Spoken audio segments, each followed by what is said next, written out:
Hi everyone, we hope you are doing fine. Before we start this podcast episode, we would like to ask in general how you guys are doing, how you're holding up in this situation. We saw that a few couples were able to close the distance. We also fear that things might develop into another direction. Why am I saying this? For example, Germany is going to go into a hard lockdown from tomorrow on, so 16th of December, because numbers are not improving at all. So it's just getting worse, the situation here. We are fine, my family is fine, so it's all good. Friends are fine as well. We saw it coming, and as Germany is going to go into a hard lockdown, the Netherlands will as well, for example, and I think some other European countries as well. So we really, really hope that there's going to be an exception for, couples like you, couples still dating on long distance, and that whatever plan you had or whatever plan you have to see each other again, that you will be able to fulfill it. So we're crossing fingers for all of you guys. Please stay strong and take into account that no matter how difficult the situation is, and we know how difficult it is, stay strong. And you are working on the same goal. So with this said, we would love to get some feedback how you guys are holding up. Just feel free to write us on Instagram on International Love Story, or to leave us an email, internationallovestory@gmail.com. And if there's anything we can help you guys with, just let us know. And as we said before in other episodes, we are here to help. So really feel free to contact us if anything. And in general, you will find some advice on our Instagram account. So we created a guide for you guys.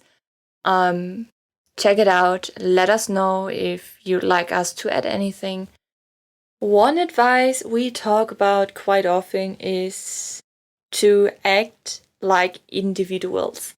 So, of course, you depend on your partner and your partner is depending on you.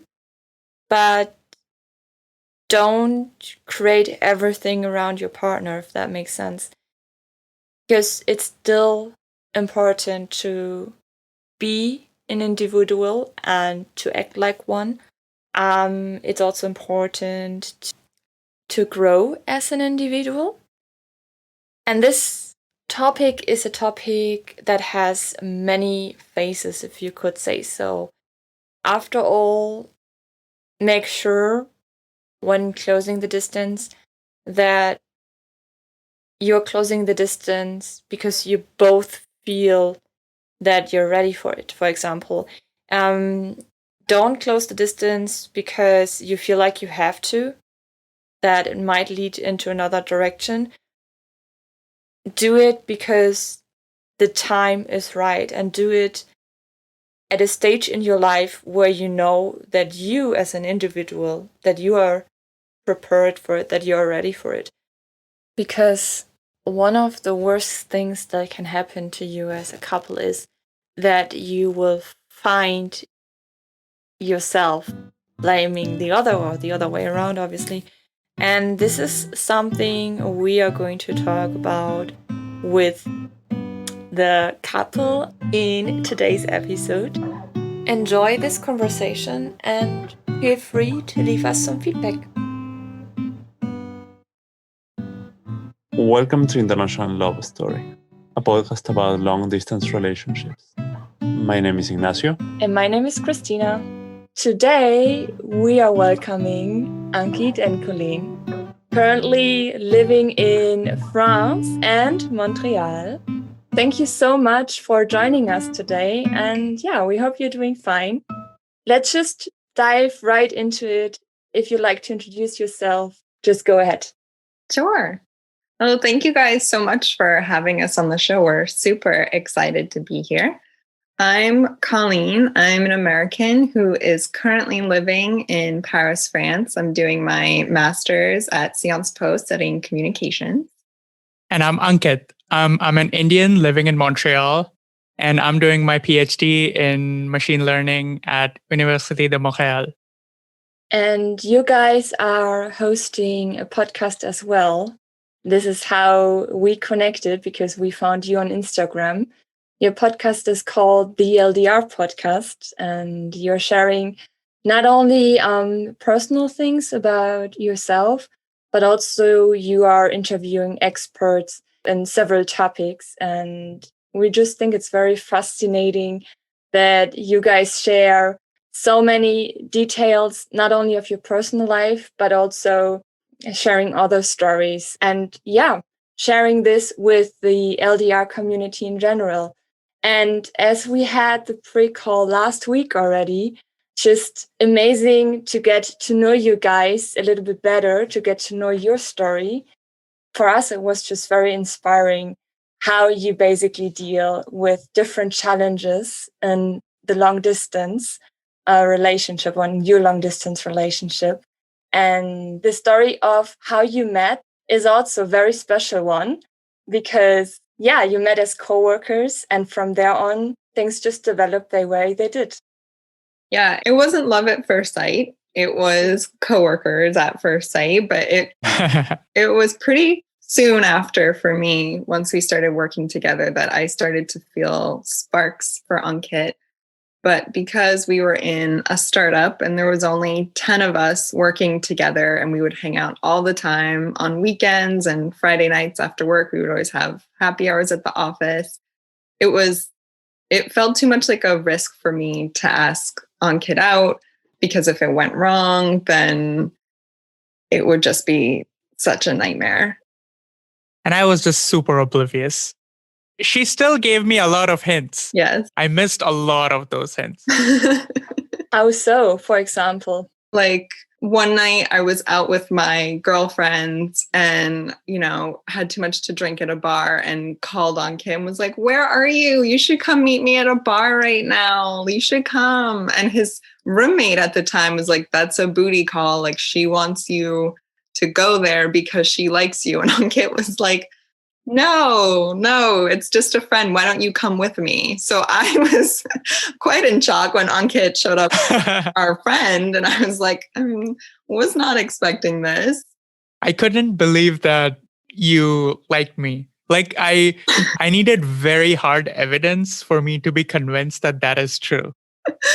Yeah, so there are many instances like that. Or the most painful one for me was one time all of us coworkers went out together to a bar and I ended up missing my train home. So Ankit and our friend who lived together invited me to stay over at their apartment. And I did. And then at one point in the middle of the night, Ankit got out of his room to go get something to drink. And then I followed him back into his room and was just sitting on his bed. And then he went into a chair, the farthest corner possible away from me, as I'm sitting there being like, "I wish you would come kiss me.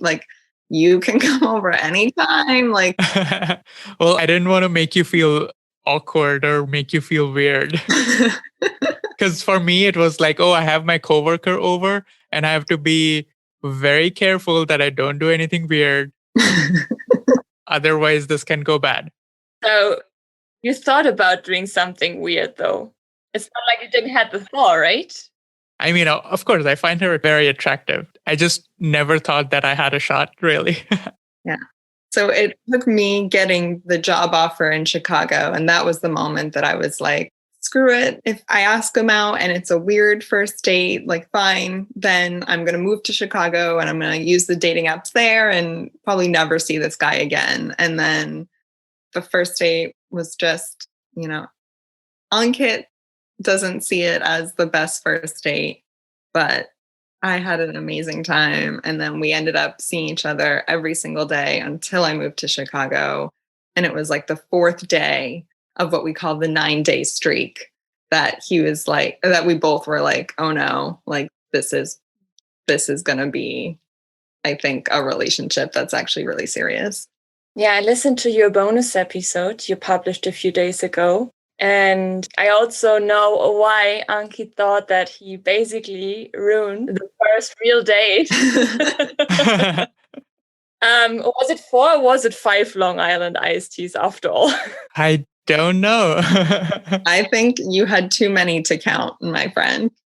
I was very impressed. And the tough part was he was sitting, we were sitting down. We were at a rooftop bar and we were sitting. So he just kept like taking these Long Island iced teas one after the other. And then the second he stood up at the end of the night, it like all hit him at once. Like, oh, I made a mistake here. Yeah. Yeah, but I mean, after all, you managed to start a relationship. So seems like you couldn't scare her. Exactly.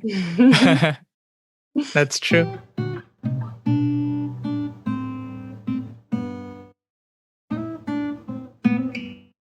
So, Colleen, what happened afterwards? I mean, you went to Chicago to start the new job. Yes. While Ankit unfortunately had to stay. And that was the day, more or less, you started the long distance relationship. How did you manage? So we tried to take the pressure off ourselves as much as possible. And we did that by saying, like, when we first said, okay, let's try this, we said, let's give it until Christmas time. And at Christmas, we can reevaluate. And if it's going really south, then, you know, we can just let it go. But it was nice enough to like have a window of time. So that way we gave ourselves an out. So no one felt too much pressure of like, now we're starting this thing as I'm starting a new job in a new city. What is this all going to look like? So for me, that was super helpful. Yeah, for me as well. It's just really nice to not feel like it's weird if you just start a relationship and it comes with a lot of pressure. That's a recipe for disaster. You want to take it slow. You want to give each other some space. Yeah. And I think us deciding the December reevaluation criteria was a very good step towards that. So you didn't set yourself under pressure. You try to take things a little bit slow. And in December, you realize that you basically belong together and that you want to keep on the way you did before. Yep. Yeah, it actually wasn't too far after Christmas that we ended up saying, I love you to each other. How did it feel the first time you said it?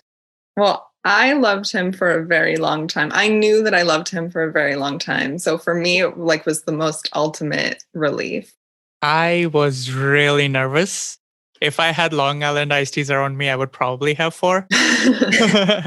But yeah, I was in Chicago. I was just about to leave back for Boston. Just in case it went bad and she didn't feel the same way, I made sure that I said it at the end of my trip. Otherwise, I would have to just stay with you for one day awkwardly. So at the end of the trip, I was about to leave and I was bracing myself to say it. And she guessed I was going to say it. And then she just said, say it.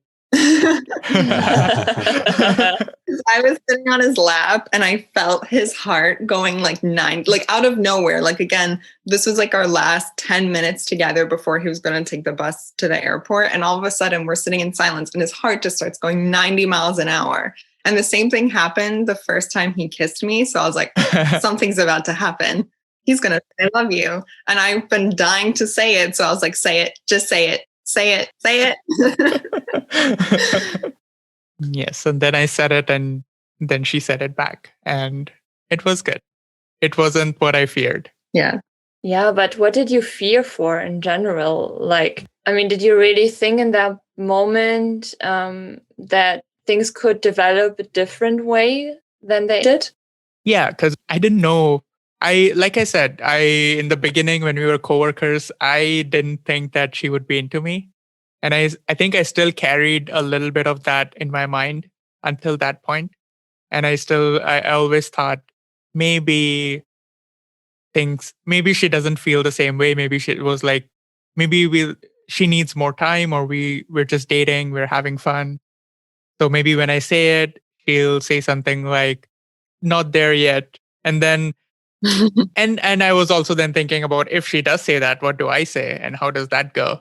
So I had like this whole different bunch of scenarios in my head. I tend to do that for everything. it looks like you didn't know in that moment that Colleen was looking forward to start a relationship with you while you were just, so to speak, friends. So it seems like most probably you guys talked it out afterwards, and then you figured out that Colleen had feelings for you a long time before you actually developed feelings. I guess we were in a relationship for a long time. It's just like in the beginning, we were dating. Like once we decided to do the long distance relationship, we started dating. And then we took a road trip to Chicago from Boston at one point. And at that time, I felt like I fell in love with Colleen. But then I wasn't sure if, because culturally, I see that in American culture, it's usually a very big deal when someone says, I love you. So I wasn't sure if this is the right time. Should I wait until I'm sure that she feels it back? And I was just super nervous about it for a few weeks until I eventually said it. But actually, Anka, does that mean in India that like you say, I love you a lot sooner? And like it maybe doesn't hold as much weight? Mm-hmm. Maybe it doesn't have the scare factor. What's the scare factor? Like in like movies and shows, in American movies and shows, I've seen if someone says I love you and the other one person doesn't feel it, the other person gets super scared. Like this is some huge amount of commitment I'm not ready for, and they just like bolt. Like that's what my impression of it has always been. So that's like, I picture it as a very scary thing for someone who doesn't feel it the same way.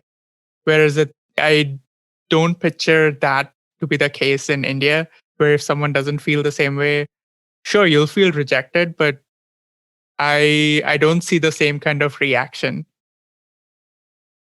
I don't know. I feel like that's, thinking about it, I'm sure people have the same reaction. I think it's just, I've seen that scenario way more in American movies. So that kind of biased my thinking there. Just have to smile a little bit because I'm just comparing American movies and Bollywood movies for some reason. I don't know. It's just like very interesting how you describe it, because I can only agree with that. Yeah, I mean, it's still a cultural difference between America and India in general. And seeing you guys, how you're managing this cultural difference is just amazing, I must say. Because first of all, I mean, Ankit, last time you were telling that your English improved a lot. And listening to you now, I'm like, he's speaking fluent. Like, it's like he's speaking English his whole life already. Like, wow, it's crazy that you somehow met in the middle and you adapt, and not only to each other, but there are also several other things you have to adapt to, including the cultural difference. And we're going to talk about that later, but we know already what's going to come. And that's also a very interesting topic, what you're planning for next year, to bring it together, basically, and to have a mix of two cultures. And yeah, but I can only agree with that. I mean, the one thing is what you see, and then the other thing is what you experience. Yeah. And for me, like, especially too, because his English was so well, and I only knew Ankit in the United States, it actually was pretty bumpy for me at the beginning of the relationship to actively remind myself he's not an American. Like, stop having these expectations of like things that he says or things that he does because he's from a completely different place, but because he adapted so well. And for me, there was no culture shock that I always joked with him all the time. I'm like, are you sure you're not from New Jersey or something? Like, I don't understand. Like, you just fit so well into the culture, which again, I had to remind myself, like, he's not from here. So you have to stop acting like you're from the same culture, because you're not. Yeah, because I'd already been in the US for 2 years before I met Colleen. And in those 2 years, I had a lot of practice with the language and the culture. And I knew a lot of the culture even before I moved to the US, because I always consumed a lot of American media, a lot of American movies and shows. I'd been watching them for probably 10 years. Yeah, but to be fair, like I'm in France for a year and a half at this point, and I am nowhere near absorbed into the culture the same way that you have absorbed yourself into. Like, there's no way anyone would look at me and be like, "Oh my gosh, like she could be French. Like she could have grown up here." Like that would never in a million years cross anyone's mind. It's because you're not talking French with your roommates. It's true. Yeah, but English is easier. So it's easier to learn as well, because French is a language for itself. And I've spoken English all my life, just in an academic setting. Like my school was an English medium school. With my teachers, we spoke in English. We had a fairly rigorous English teaching. So it wasn't horrible. It's just I didn't have practice speaking it informally with friends and so on. So it was like my accent and the fluency and certain things that you use in spoken English. I just didn't have the practice of that. So that is easier to catch up on than just learning a language from scratch. So I did not learn it from scratch. So that makes a big difference as well. And then you guys had to say goodbye again. So Ankit went back home and Colleen stayed in Chicago. Yes. And how did it develop from there on? So even though we met in Boston, Chicago is definitely the city we fell in love. And like we just have such fond memories of our time in Chicago. Just like it was our honeymoon stage, and it was my first time living in that city. And it's just such a cool city. If you guys ever have the chance to go, I don't know if you've been yet, but do not go in the winter. But from like April to October, it's amazing. And you lived in a beautiful spot of the city. She lived just by the lake. So she could like get out and just walk 2 minutes to the lake, which is arguably one of the best places to be in Chicago. So you're also kind of biased by that because you had this amazing location, and in the other direction you had this whole set of amazing restaurants. So you really lucked out, and we really lucked out because we got to spend our initial days of our relationship in that place. Yeah. And then the next biggest hurdle for us was when Ankit got accepted into his PhD program in Montreal. And we knew it was going to add a certain level of difficulty because he's not an American citizen. So him leaving the country meant that when he wanted to come back in, he would need to get a visitor's visa. And it was a tough decision for you to pick University of Montreal because you also had an opportunity in the US. So you would have had the opportunity to stay, and there's aspects of it that would have made our future easier, but it was the better opportunity for you to go. Yeah, that was a tough decision. Because on the one hand, if I lived in the US, a lot of immigration related things that we have to deal with becomes so much easier. We don't have to, like, there's a lot of restrictions that come with a visitor's visa. And I have very few, like, it's always a gamble whether I'll be allowed in the country or not based on what the border control officer feels like. I always feel that way. But if I had decided to stay in the US, a lot of these things would have been easier. But this was a better choice for my career and for our future that we want to spend together. If I have a better career, if I have a better education, we can do better for each other.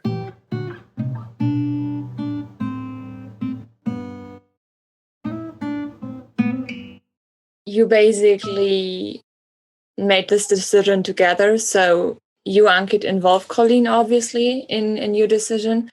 But on the other hand, you knew that on the long run, this is the way to decide for. This is the direction you both are going, because on the long run, you'll be able to live together. And because paperwork, unfortunately, is always a thing. but hopefully it will be much easier from there on. So one thing about us is a lot of our career decisions are just our decisions. So I don't, there's, we have these discussions together, but any decision I make for my career is my responsibility alone. And what Colleen is deciding is hers. We try not to block each other with what we want to do with our lives. We still want to make sure that both of us can live our lives to the fullest, but we still want to keep each other into consideration. So we still talk about it. And if through my discussion with Colleen, it turned out that this would mean a very big problem in my personal life, that would have affected my decision as well. Yes. But I think it's something that I'm really grateful for too, because then it made it a lot easier for me to turn around a year later and be like, okay, well, now it's my turn to make a huge decision for my future. And I'm going to move us even farther apart. And I'm going to go move to France for grad school. And I was deciding between Sciences Po and NYU. And NYU is actually where Ankit did his master's. So obviously he has a tie to the university. And I know he loves New York. And obviously it would have been so much easier for us if I was in New York. But at the end of the day, the opportunity here was just a little bit better. And it made it easier for me to make that decision because it felt like my decision to make. It never felt like I had to be like, this is what I want. Is that okay with you? It was always like, yeah, this is what there's no pressure from me. Right. And that's nice because you should be free to choose your own future and do what you want. And I'll be there for you. Right. And I mean, those are decisions you can only make knowing that the love is strong enough and that you guys will survive. Because you're not only a couple, you're also individuals. So you have to take care of yourself. And I think the worst that can happen is that at some point you will find yourself and questioning yourself, like, what if I would just have decided differently, make my own decision, if you could say so. And the way you go is just perfect because once you are settling and hopefully soon going to live together, you know that you first took care of yourselves in order to live the life together you wish for. And that's so, so important. And I think a lot of couples, not most of the couple, but a lot of couples, they just lose the focus on themselves as well as individuals. Definitely. And I think too, in the United States, we have it's something that I've noticed living in Europe. Europeans do a much better job at, specifically European women. They don't lose themselves, whereas American women have a tendency to lose themselves in their family. And there's like an expectation for the woman to give up herself for her husband and her kids. Whereas in Europe, you definitely see women who put their careers first. And that's not like a scandalous thing. It's pretty normal here. And so for me, because there was a period when I was living in Chicago that I was just applying for jobs in Montreal because I was not happy at my job in Chicago. And I was like, all right, how do I just get to Montreal at this point? And the option at that point was to be a nanny. And I was like, I already did that as an au pair when I was 23. Like, I don't want to do that again. Like, I can either take the easy way out and move there, but then resent him because now I'm doing something that I don't love just to be with him. Or maybe it takes a little bit longer for us to end up back together, but we'll be happier in the long run because we made these decisions for ourselves. Exactly. When did you move to France, Colleen? I moved in August of 2019. And the plan is to stay for, like, I think that's also important because, like, to set a timeline, right? That is the big question. So currently I have to apply for an internship. So my final semester of classes is this semester. And the next semester I have to do an internship. And I can do it anywhere in the world, essentially. So I have been applying to Canada, but because I don't have the Canadian work visa, because we're not married yet, I can't. I'm just no use to them. And I get it because by the time they get my visa, the internship would be over. So I'm mostly looking in France. And then I'm supposed to graduate next June. And that's kind of the big mysterious hurdle for us to get over because Yeah. I'm not really sure whether I'm going to be in the US or France or Canada, which is also a bit tricky because we're getting married in Connecticut next September. And obviously, we'd be hoping that when we get married, that means we get to finally close the gap, but also taking into consideration that the best opportunity for me might not be in Montreal. And now that I've just gone to school for 2 years, I can't just throw away all what I've set myself up for in order again to just move in to be together. Like I have to make sure that this is setting me up for a great career. And I guess at that point, I can also. So one of the discussions we've had is that there's some uncertainty about where Colleen is going to end up. And for me, right now, things are more stable. And I can actually consider moving to a different part of Canada or also spend large parts of my time in France if she ends up in France and so on. So we can think about how that goes. Yeah. But the goal is to close the gap. And so the final timeline would be when Ankit graduates, because then he will be joining the workforce. And that's when we will really be trying to settle somewhere and really start our life together. So that's why it's kind of this weird thing of, should I just stay in France while he finishes school because I'll be able to pay back more of my student loans if I'm earning in euros as opposed to the Canadian dollar? Or do I go back to the States and kind of start setting up a life for ourselves because we know that's eventually where we want to end up?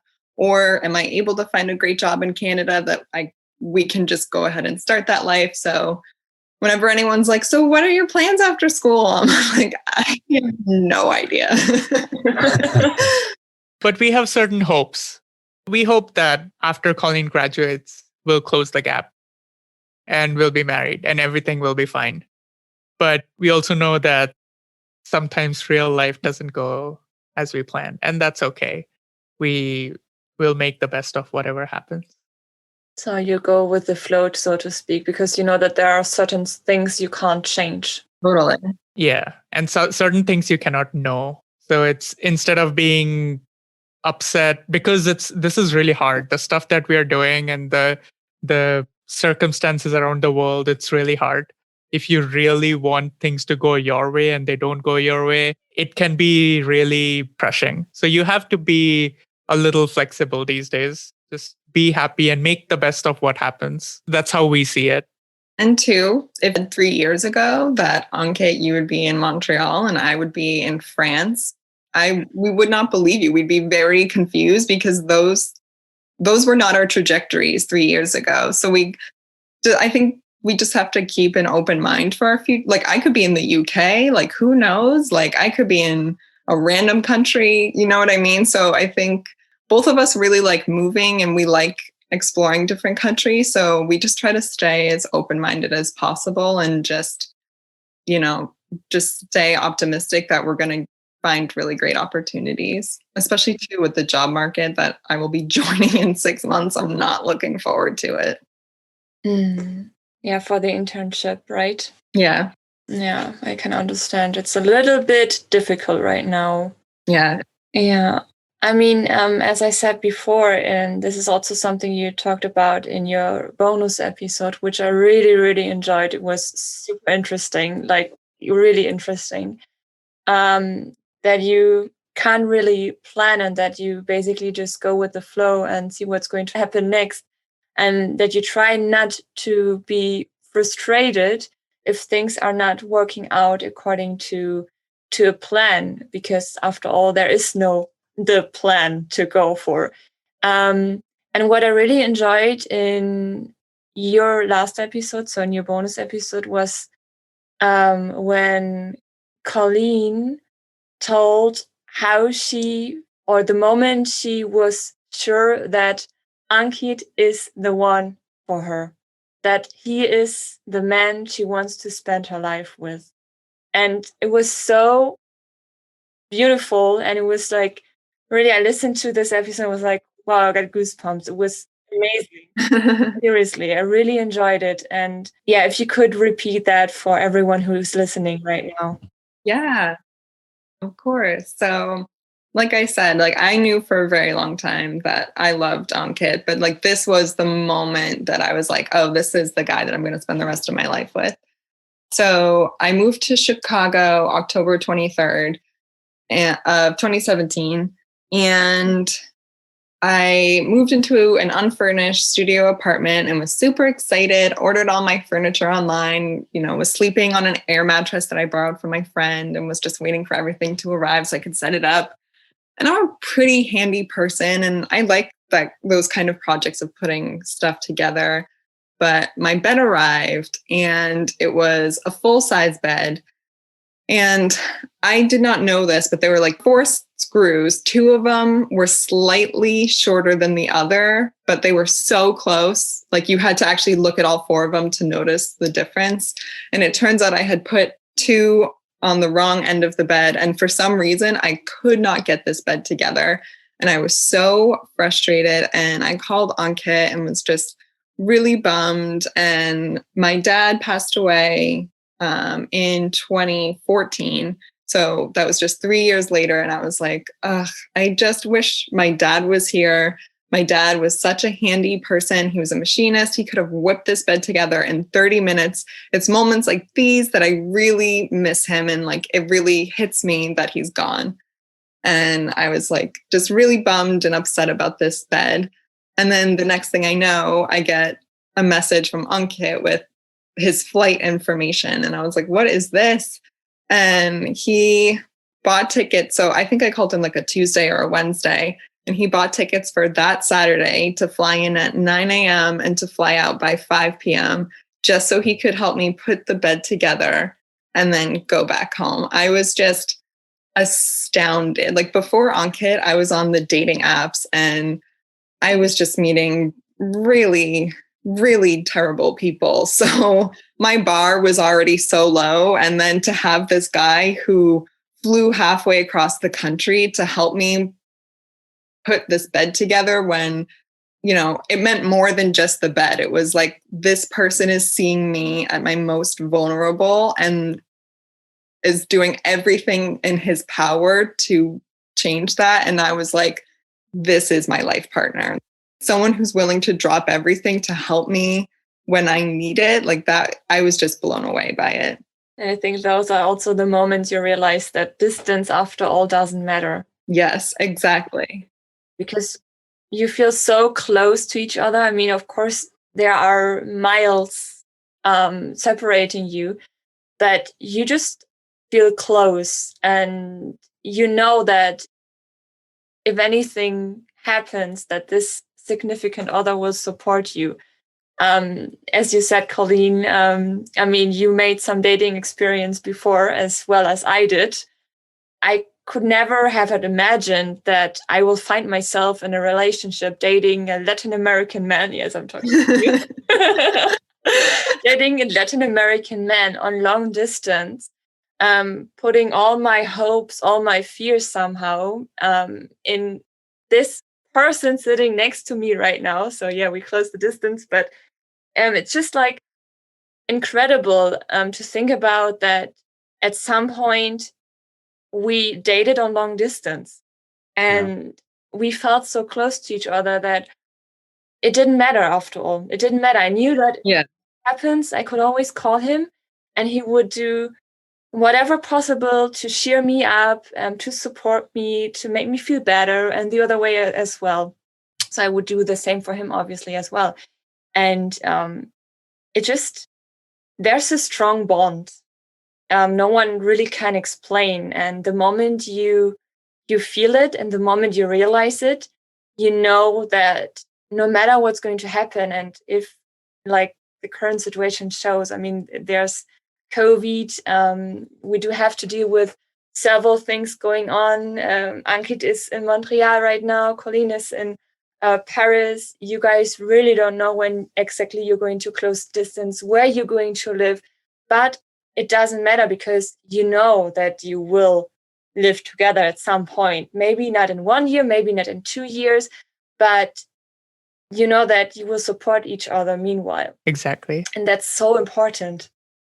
It's crazy. Yeah. And I think that's like what, because people, and I'm sure people said the same thing to you guys, like, I don't know how you could do it. I could never do a long distance. And that was me before long distance. I was like, I would never want to do long distance. That doesn't sound appealing to me. And I think too, I mean, we also didn't know that it was going to be 3 years long distance plus. We still don't know when it's going to end, but I think because we don't look at it the big picture, like we don't think to ourselves, like, what if we do long distance for the next 10 years? Like we just kind of take it like day by day. Am I still happy with this person? Like, does this person and this relationship still fulfill me and bring me joy? And it's just so crazy how a relationship in a computer essentially brings you way more joy than a relationship in real life. And I think once you find that rare person that you can have that kind of relationship with, then you totally get it and you understand why they work. And this is also the reason why you'll get married next year. Yes. So excited for that.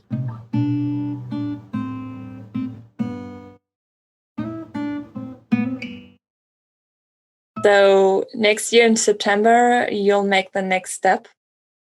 You guys will say yes to each other. And you are currently planning your wedding as well. Yes. So how will this look like? So this will be an Indian American fusion wedding. Mm-hmm. So we're going to have 2 ceremonies, 2 short versions of an American ceremony and then a Hindu ceremony. And then it'll just be one big party afterwards. But it's funny enough, it's going to be a destination wedding for everyone because no one is from, or I have one friend who's from Connecticut. Every other guest is going to be like either from out of the country or just from different parts of the US. But we chose this venue in Connecticut. It's called Wadsworth Mansion because there's like a lot of moving pieces, specifically with an Indian wedding. There's a lot of different parts to it that need to happen. And they already had experience with Indian American weddings before. And they were like, for example, there's something called the Barat, which is where Ankit will have to ride up to the house on a white horse. And they were like, oh yeah, we have like a horse contact that you guys. So like, we have a horse guy. Yeah. They're like, we have a horse guy. So like that just already put us at ease. And again, the wedding day is going to be a little bit longer than like what a standard wedding would be. And they were comfortable with that. So they were very accommodating. And you do have a wedding planner as well, right? To support you. Yes. We do. She's awesome. She's amazing. When we first started the process, I was confident because my undergraduate degree was in event planning. So I was like, oh, I'm just going to plan my own wedding. It'll be amazing. Like, I know how to do this. Totally fine. And then like this summer, I guess it was like August or September, I was like trying to dive back into it. Well, now starting back into my master's classes. And I think too, because I have a French number, like these American companies thought I was like a scammer or something because no one was picking up my phone call because they like didn't recognize what like a +33 country code was. So I couldn't get them to call me back. And then I was emailing being like, and just with the time difference, I was like, Ankit, I'm losing my mind. Like I can't do this. I can't add this stress on top of my school stress. And especially too, like she's in Connecticut, so she has contacts, whereas it would be so much harder for us to be like, well, we hope this caterer is okay because we've never seen them before, where she's like, oh yeah, I've worked with them before. Like their weddings are beautiful, or like, oh, I would maybe not do this or do that. Like she's amazing. We're so lucky to have her. Yeah. Because how difficult is it to basically combine two weddings, 2 cultural weddings, if you could say so? I mean, Ankit, are your parents or is your family very traditional? Like, what are their expectations and what are the expectations of your family, Colleen? So how do you make it match? So in my case, I thought my family would have more expectations than they actually did. My parents are more chill than I thought they were. They they understand that this is like a mixed wedding. They just want us to be happy, and they care about all the practical aspects of it. The fact that it's going to be expensive, so we cannot do everything. There's going to be a time limit, so we cannot do everything. Uh, it's not just Indian, so we have to do things that works for everyone. And they're very practical about it. There's certain things in the Indian wedding which are more important for uh, the wedding itself and for the guests. There's a few such things which they have mentioned, but other than that, they're not imposing that you have to do this, that, and stuff like that. It's just very light nudging that try to make sure that you have this and that, but those seem like really small things. It's nothing major. So it's mostly just the two of us deciding how to best combine our cultures in a way that works for both of us and doesn't feel like there's not enough Indianness or there's not enough of American culture. Both of us feel included, and it's an exciting group project. Although Colleen, of course, Colleen does most of the work as usual. Yeah. Yes. As most of our group projects, I am the group project leader. But it was we've had to have some really hard conversations at the beginning because we never had to face anything on this scale before of trying to fuse our cultures. And again, like it's so much money. We hadn't spoken to our parents before we talked to each other. So we had expectations of what we thought they wanted. And, it's hard to combine both of those into one day and fuse it all together. And so, yeah, we had to have a lot of tough conversations of, this isn't fully an American wedding. This isn't fully an Indian wedding. So it's going to be something neither family has ever seen before. It's going to be something we've never experienced before, but that's okay because it's going to be this new, amazing thing. We can't compare it to what we've seen before because it's not the same. I mean, of course, you do have expectations as well. Even though if it's something you've never seen before or experienced before, but you do have a certain expectation. And I think it's also important to realize to make sure that it's about you guys, it's about your love. And it's not about, of course, you want to accommodate your family and friends and give the best experience to everyone, but it's your love. You're celebrating your love. You're showing your love. And this is also very important as well to focus on yourself as well as on your relationship. Yeah, 50% Ankit, 50% Colleen, and 100% you. Yeah. Oh, you're so cheesy. That was really cute. That was very cute. Always good for a surprise. So yeah, when is the wedding exactly going to be? In September next year? Which date? September 25th, 2021. That's a nice date. So you still have a little bit of time to plan everything. Yeah. Yes. We bought our Indian wedding attire, but we still have to get our American attire. We have the venue and the photographer, but we still have to do a lot of our other vendors. But again, with our wedding planner, it's now like a fun process again. Yeah.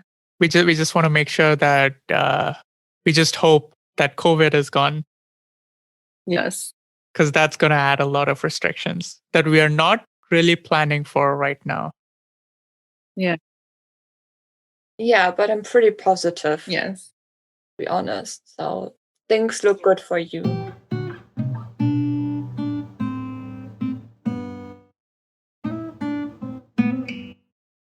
what advice could you give? I mean, I mentioned a couple of times that you guys are hosting a podcast as well, so the LDR podcast, in which you're sharing a lot of advice. But out of your perspective, what advice could you give the long distance relationship community? For me, in many ways, I feel like the most important thing in any relationship, but especially in a long distance relationship, is communication. Like you talk about how you feel. If you're not the kind of person who shares everything or shares their feelings, it becomes just really hard, because then the other person has to make a lot of guesses and they don't get to see you every day. So they have a completely different picture of who you are than what you actually are or how you feel. So it's important to understand what the other person is feeling and express how you feel. And if you have concerns, if there's certain things that you feel like, if I bring this up, it's going to lead to conflict, you need to bring it up. You need to not be afraid to basically talk. Talking is very important. And that's like most of what a long distance relationship is. But it's also just super important in any kind of relationship. Yeah, well, you took my answer, so I guess I'll have to come up with something different. But I guess try and see the silver lining of the long distance and appreciate the time that you are alone. Like, there are days that I joke with Ankit that I'm like, I can't wait till it's someday in the future and I'm going to be so sick of you that I'm going to be like, I just wish I was back and we were doing long distance just for 15 minutes, just so I could have some freedom, just some alone time. So I think just the opportunity, like, I'm just really grateful. Again, we've just had a very supportive relationship that I've gotten to come to Paris and enjoy it. And I don't get to see Ankit, but I get to see my friends so much more than maybe I would if we were living in the same city. You know, I get to explore my interests and my hobbies, and I don't have to factor in another person. So I think having this time before we start our own family is really precious. And I think learning to enjoy that. And I think that's even how our podcast kind of came about, because it was a passion project of mine. And because I had this time by myself to really think about it, it was able to really develop from there. And it was fun to then bring Ankit into the project. Yeah, that's true, because we also made the same experience while dating on long distance. At least I kind of realized how important it is to have some time with yourself. And of course, we were both looking forward to close the distance. But now we're living together since summer 2017, so July 2017. And you kind of forget as well how it was to date in long distance. Because things that get to, like, I mean, I wouldn't say they're normal, because we know that we're not normal. Like, in general, we're not normal. We're crazy. No, but it's just like you kind of forget what you've been through. It's sad to say, but then on the other hand, because at least I know that there were times I was very sad and frustrated. And I'm sure he was as well, even though if he wouldn't admit it. But you kind of push it away, because now we're living together and we are so used to each other and we still love each other a lot. So marrying this guy was one of the best decisions, even though if I freaked out before. So yeah, it's better than you expected to be living together. Good. We like to hear that. Sorry. We always like to hear when couples close the gap that they're like, no, it's actually good. So far, yeah. But yeah, you have to adjust. It's in the beginning, it's quite difficult, I would say, because as you said, like, you're still individuals. You lived your life before, you have your own culture, you're bringing this culture like in person when meeting together. And yeah, and then you ask yourself the question, is there a middle, or you always have to make compromises? also when we think about where we want to live in future, like, I mean, that's also why it's so important what Ankit said about communication, having a flow of communication. It's important for, to set expectations with the other person. Yeah. In the end, yes, you're independent, but, you also chose to be with the other person and you have, to be accountable for. So, Exactly. yeah, it's all the pros and cons. Yeah. What? I love when you say stuff like that. I'm sorry. Oh, okay. So yeah, he's right. I can only agree with you. So when are you guys going to see each other again? We hope to see each other for Christmas. Right. So this is going to be a really short time apart because we just saw each other in France.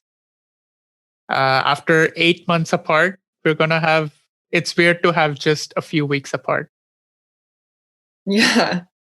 Like we're like so not used to it. Like it's only at this point, it's like almost 2 weeks until the day that we see each other. And we're so used to it being like 6 more months and hopefully we'll see each other, but we don't know when. And like for us to have a definite date and have it be so soon, like it's like incomprehensible. But after that, we don't know. Yeah. And then back into the I don't know land, but day by day. Latest September next year. Yeah, exactly. Yeah. Yes. Exactly. Hopefully sooner, maybe to check out the venue and to take care of a few details. It would be nice. Yeah. Yeah. On a little road trip together before getting married, the big day. So yeah, we're really excited for that, and we would love to basically also stay in touch with you to see how you guys are going to close the distance hopefully soon and the next steps. I mean, it sounds super exciting, and I'm sure you won't get bored at all, at least when you guys are together, because you seem to be a very dynamic couple, and it seems like you guys have so much to share that most probably we could talk like for several hours. I just love it. I know. Ankit and I were saying we're bummed that, well, first of all, we're bummed that he and I don't live in the same city, but then we're bummed that we don't live in the same city as you guys. We're like, we would love to be couple friends with them. They're so fun. So if you guys are ever in Paris or Montreal, please hit us up. We would love to see you in person. I mean, Yeah. Paris is most likely that we'll make it soon. Yeah. Most probably next year. Mm-hmm. Yeah. Yeah. No, seriously. No, That would be cool. Because we are planning this van tour, and Paris is on our bucket list. I've never been to Paris. It should be ashamed. It's so close to Germany, and I've never been to Paris. Yeah, but I feel like that's almost like, it's almost more understandable because it's so close that you're like, oh, I'll see it eventually. Yeah. Right. Well, I'm from India and I haven't seen a lot of the biggest places that people go to India for. Like I haven't been to the Taj Mahal. I've never seen it. And a bunch of other things like that. I've just always lived in my city or my grandparents' cities, and whatever's there I've seen. But I haven't really. There's a lot of places that I haven't seen in India just because it's like, well, I'll see it eventually because I'm in India. I can do it anytime, and then you just never do it. Yeah, that's true. And India is big. I mean, Yeah, it's massive. That's true. it's a little bit bigger than Germany. Yeah, that's fair. And if you can tell the audience where they can meet you online, that'd be great. On Facebook, on Instagram. So we are on Instagram and Twitter at the LDR Podcast. And you can find our podcast on Spotify, Apple Podcast, Stitcher, and Anchor FM. And it's the LDR Podcast. Thank you for your time. I was just going to say, thank you guys so much for having us. Yes, it was such a pleasure. And we're so excited to have you on our podcast. So it'll be awesome. Thank you. Bye. Bye. Have a good night. Ciao. Bye-bye. Have a good day. Ciao. We really enjoyed this conversation with Ankit and Colleen. We do think that they do have a very, very healthy relationship. They know each other very well, and we are super excited to see when and how they're going to close the distance and what's going to come next for them. If this conversation was as inspiring for you as it was for us, make sure to check them out on Instagram. It's the LDR podcast. And yeah, if you are not following us yet, it's International Love Story on Instagram as well as on Facebook. Leave us some feedback. Let us know what you think about today's episode and about our episodes in general. We always love to get feedback. Take care, please. And yeah, hear you soon. Bye.